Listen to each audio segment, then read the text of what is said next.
नमस्कार दोस्तों, JP stenography YouTube channel पर आपका स्वागत है। ये डिक्टेशन 80 वर्ड पर मिनट का होगा, जो कि 7 मिनट तक बोला जाएगा। जनसत्ता से लिया गया है। 10 सेकंड बाद स्टार्ट किया जाएगा। दोस्तों, अगर आप चैनल पर पहली बार आए हैं तो चैनल को सब्सक्राइब जरूर करें, साथ ही बेल आइकन भी ऑन कर दें ताकि आपको डेली नए नए शब्दों की डिक्टेशन और नोटिफिकेशन सबसे पहले मिलती रहे। Ready, start. महंगाई की दर में लगातार कमी दर्ज होने से निसंदेह लोगों ने राहत की सांस ली है। थोक महंगाई दर 29 महीनों के निचले स्तर 1.34 पर पहुंच गई है। हालांकि कुछ खाद्य वस्तुओं की कीमतों में महंगाई अब भी काबू से बाहर नजर आ रही है, मगर खुदरा महंगाई भी रिजर्व बैंक द्वारा तय ऊपरी 6% के स्तर से नीचे उतरकर 5.66% पर आ गई है। पिछले 6 महीनों से थोक महंगाई एक अंक में बनी हुई है, नहीं तो पिछले साल मार्च में यह 14.63% पर थी। बताया जा रहा है कि थोक महंगाई में यह गिरावट विनिर्मित वस्तुओं की कीमतों में कमी की वजह से आई है। खासकर कपड़ा उत्पादन और धातुओं की कीमतों में गिरावट दर्ज हुई है। कीमतों में आई इस कमी की एक वजह ईंधन के दाम में कमी भी बताई जा रही है। पिछले कई महीनों से अंतर्राष्ट्रीय बाजार में कच्चे तेल की कीमतें ऊपर का रुख किए हुई थी और युद्ध की वजह से आपूर्ति श्रृंखला में व्यवधान आने के चलते इन पर काबू पाना कठिन बना हुआ था। पिछले दिनों पेट्रोल, डीजल और गैस की कीमतों में कमी की गई। स्वाभाविक ही इसका असर वस्तुओं की कीमतों पर भी पड़ा। हालांकि खाद्य वस्तुओं की कीमतों में अपेक्षित कमी न आ पाने की वजह से चिंता अभी समाप्त नहीं हुई है।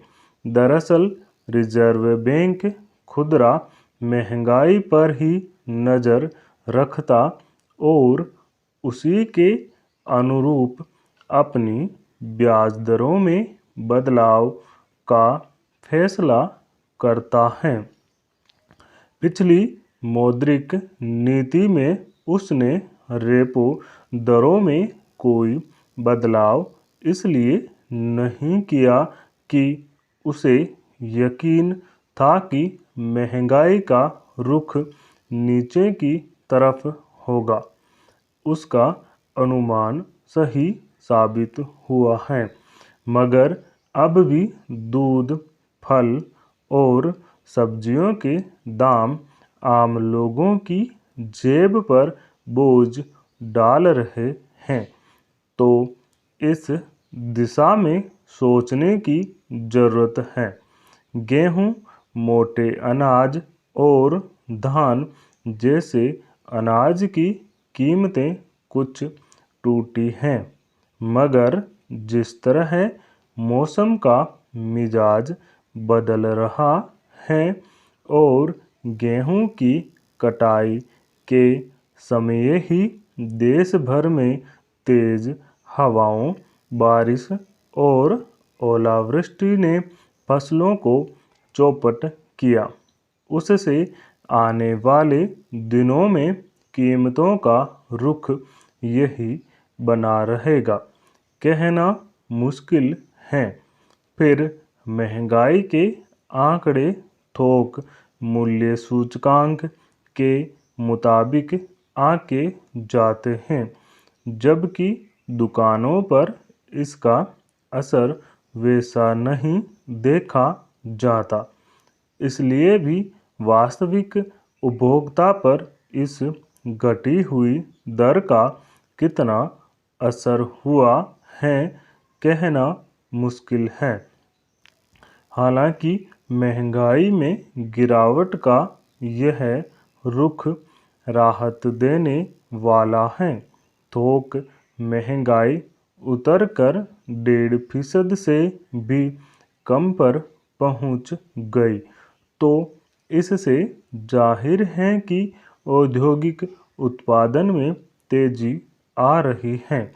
अभी तक उद्योगों में सुस्ती का आलम था और बाजार में अपेक्षित खपत न हो पाने की वजह से उनमें उत्साह पैदा नहीं हो पा रहा था।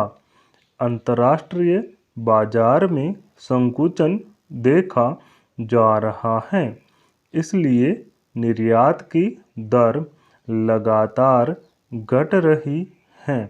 यानी भारी उद्योगों को अपना उत्पादन घरेलू बाजार में खपाना पड़ रहा है।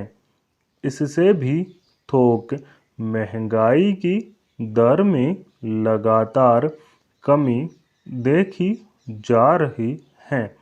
हालांकि महंगाई काबू में रहती है तो अर्थव्यवस्था के मजबूत होने का भरोसा बढ़ता है, मगर अंतर्राष्ट्रीय बाजार में मंदी की छाया गिरी होने की वजह से अगर भारी उद्योगों की उत्पादन दर में तेजी नहीं आ पा रही है तो महंगाई टूटने के बावजूद अर्थव्यवस्था में मजबूती का दावा करना मुश्किल बना हुआ है।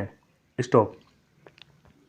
दोस्तों, इस डिक्टेशन का PDF लिंक डिस्क्रिप्शन में मौजूद है, आप वहां से जाकर डाउनलोड कर सकते हैं। दोस्तों, अगर डिक्टेशन अच्छा लगे, पसंद आए तो लाइक शेयर कमेंट जरूर करें। Thank you.